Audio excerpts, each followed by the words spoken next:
সত্যি বলতে লটকন মাখা যদি এত মজা আগে জানতাম তাহলে হয়তো আরও ২-৩ বছর আগে এটা ট্রাই করে দেখতাম। তবে ফেসবুক ইউটিউবে এখন এটা অনেক চলছে, লটকন মাখলেই নাকি ভাইরাল হয়।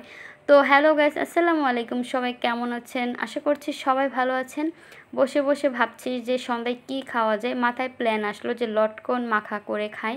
তো আমি আমার ভাগ্নিকে নিধিকে ঢেকে নিয়ে আসলাম যে নিধি চলো আমরা লটকন মাখা করে খাই।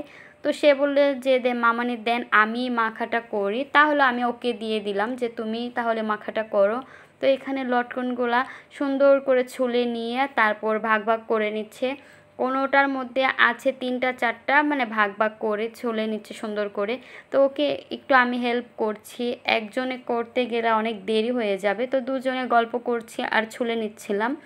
আর গল্প করতে করতে প্রায় আমাদের এটা ছোলা হয়ে যাচ্ছে। আর এখানে আমরা কিন্তু বেশ কয়েকটাই নিয়েছি, যেহেতু ২-৩ জন খাবো তার জন্য বেশ কয়েকটা নিয়েছি।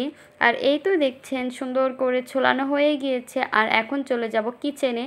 আর এখানে দেখতে পাচ্ছেন খুব সুন্দর লাগছে কিন্তু যখন লটকনগুলো ছুলিয়ে ফেলেছে। এখন দিয়ে দিবে লবণ, বিট লবণ, আর দিয়ে দিবে মরিচ। তবে বিট লবণ দিতেই হবে, কিন্তু বিট লবণটা দিলে খুব টেস্ট হয়, মানে স্বাদের ব্যালেন্স আসে। তো এখানে অনেকটা মরিচ দিয়ে দিয়েছে, আর নিধি অনেক মরিচ পছন্দ করে, ঝাল পছন্দ করে। আর আমার কাছে এতটা ঝাল ভালো লাগে না, তারপরও বললাম যে দাও, ঠিক আছে।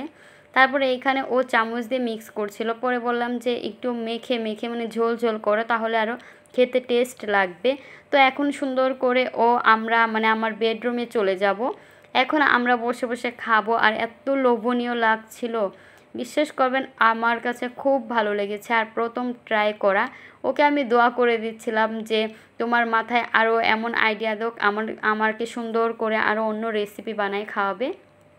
তো এখানে আমি খাওয়াই দিচ্ছিলাম, আর আমি আমার হাজব্যান্ডকেও একটা দিয়ে দিলাম, তার কাছে নাকি বেশি ভালো লাগে। এই প্রথম আমরা ট্রাই করলাম লটকন মাখা, আপনারা নিশ্চয়ই ট্রাই করবেন। আমি আমার মামানিকে এই প্রথম বানিয়ে খাওয়াইলাম, আমার মামানি অনেক প্রশংসা করলো, বললো নিধি অনেক মজা হয়েছে, এরপর থেকে আমি লটকন আলি এইভাবে বানিয়ে খাওয়াবো। এখন আপনারা ট্রাই করতে পারেন, এটা অনেক মজা হয়েছিল। তো আপনাদের যদি আমার ভিডিওটা ভালো লাগে লাইক কমেন্ট শেয়ার করে আমাদের পাশে থাকবেন। Bye bye.